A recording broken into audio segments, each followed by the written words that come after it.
ಇದೊಂದು 5,000 ಕುಟುಂಬದ ಜೀವನದ ವ್ಯವಸ್ಥೆ.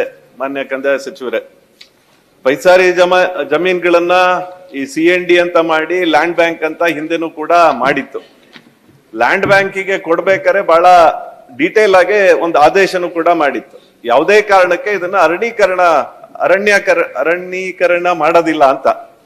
ಆದ್ರೆ ಇತ್ತೀಚೆಗೆ ಏಕಾಏಕಿಯಾಗಿ ಇದನ್ನ ಅರಣ್ಯಕ್ಕೆ ವರ್ಗಾಯಿಸಲಾಗಿದೆ ಅಂತ ಆದೇಶನೂ ಕೂಡ ಬರುತ್ತೆ. ಇದ್ರೊಳಗಡೆ ಹಿಂದೆ ಮಾಡಿದಂತ ಲ್ಯಾಂಡ್ ಬ್ಯಾಂಕ್ ನ ಹಸ್ತಾಂತರ ಮಾಡ್ಬೇಕಾರೆ ಏನೇನು ಆದೇಶಗಳನ್ನ ಮಾಡಿತ್ತು ಅದನ್ನು ಪರಿಪಾಲನೆ ಮಾಡ್ಲಿಲ್ಲ. ಈ CND ಅಂತ ಅಂದ್ರೆ ವ್ಯವಸಾಯಕ್ಕೆ ಯೋಗ್ಯವಲ್ಲದ ಲ್ಯಾಂಡ್ ಅಂತ ಇದ್ದದನ್ನ, ಅಂದ್ರೆ ಅಲ್ಲಿ ವಸತಿ ಇದೆ, ಕೃಷಿ ಇದೆ, ಅಲ್ಲಿ ಮಾಡ್ಕೊಂಡು ನೂರಾರು ವರ್ಷಗಳಿಂದ ಅಲ್ಲಿದ್ದಾರೆ. ಜನಸಾಮಾನ್ಯರಿದ್ದಾರೆ, ಸಾಮಾನ್ಯ ವರ್ಗದವರಿದ್ದಾರೆ, ಪರಿಶಿಷ್ಟ ಜಾತಿ ಪರಿಶಿಷ್ಟ ಪಂಗಡಗಳಿದಾವೆ.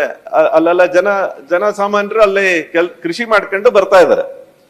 ಆದ್ರೆ ಈಗ ಸರ್ವೆ ಮಾಡ್ದೇನೆ ಜಾಯಿಂಟ್ ಸರ್ವೆ ಆಗ್ಬೇಕಿತ್ತು, ಜಾಯಿಂಟ್ ಸರ್ವೆ ಮಾಡ್ಲಿಲ್ಲ. ಏಕ್ದಮ್ ಅವರಿಗೆ ನೋಟಿಸ್ಗಳನ್ನ ಕೊಡ್ತೀರಾ. ಮತ್ತೆ ಏನ್ ಕೇಳಿದ್ರು ಮಾನ್ಯ ಸಭಾಪತಿಗಳೇ, ಇದು ಅಲ್ಲಿ ಇಲ್ಲಿ ಅಂತಲ್ಲ, ಇಡೀ ರಾಜ್ಯದಲ್ಲಿ ಏನಾಗಿದೆ ಅಂದ್ರೆ ಅರಣ್ಯ ಇಲಾಖೆ ಅಂದ್ರೆ ಅದೇ ಒಂದು ಬೇರೆ ಇಲಾಖೆ, ನಮ್ ಸರ್ಕಾರ ಬಿಟ್ಟು ಬೇರೆ ಅದು. ಅವ್ರು ಹೇಳಿದ್ದನ್ನ ನಾವು ಕೇಳ್ಬೇಕಷ್ಟೇ. ಅವ್ರು ನಾಳೆ ಬಂದು ನೀನು ಒಕ್ಲೆಬ್ಬಿಸ್ಬೇಕು ಅಂದ್ರೆ ಒಕ್ಲೆಬ್ಬಿಸ್ತಾರೆ. ನಮ್ಮಲ್ಲಂತೂ ಸಿಕ್ಕಾಪಟ್ಟೆ ಜಾಸ್ತಿ ಆಗಿದೆ ಈಗ. ಅವ್ರಿಗಾದ್ರೂ ನಾವು ಹೋರಾಟ ಮಾಡಿ ಏನಾರ ಮಾಡ್ಬೋದಿತ್ತು. ಈಗ ನಮ್ಗಳದೇ ಸರ್ಕಾರ, ನಾವೇ ಚುನಾಯಿಸಿ ಬಂದಿರುವಂತ ಸರ್ಕಾರ, ನಾವೀಗೇನು ಮಾಡಕ್ಕಾಗಲ್ಲ. ಹಾಗಾಗಿ ನಂದೇನು ಅಂದ್ರೆ ಮಾನ್ಯ ಸಚಿವರಿಗೆ, ಜಾಯಿಂಟ್ ಸರ್ವೆ ಮಾಡಿದೀರಾ ಒಂದು.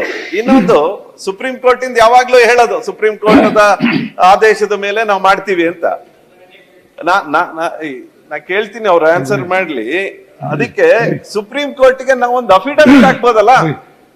ಮಾನ್ಯ ಸಭಾಪತಿಗಳೇ, ನಮ್ ಸರ್ಕಾರ ಇದ್ದಾಗ ನಾವು ಯಾವ್ದನ್ನ ಒಕ್ಲೆಬ್ಸೋದು ನಾವು ಇದನ್ನ ಮಾಡ್ಲಿಲ್ಲ. ಲ್ಯಾಂಡ್ ಬ್ಯಾಂಕಿಂದ ಹಂಗೆ ಇಟ್ಟಿದ್ವಿ. ಅವ್ರು ಏನಾರ ಹೇಳಿದ್ರು ನಾವು ಅದನ್ನ ಇಟ್ಟು ನಾಳೆ ನಾವು ಜಾಯಿಂಟ್ ಸರ್ವೆ ಮಾಡಿ ನಾವು ಮಾಡ್ತೀವಿ ಅಂತ ಹೇಳಿದ್ವಿ. ಆದ್ರೆ ಈಗ ಇದ್ದಕ್ಕಿದ್ದಂಗೆ ಅಲ್ಲಿ ನೋಟಿಸ್ಗಳನ್ನ ಜಾರಿ ಮಾಡ್ತೀರಾ. 5,000 ಕುಟುಂಬ ಸಚಿವರೇ,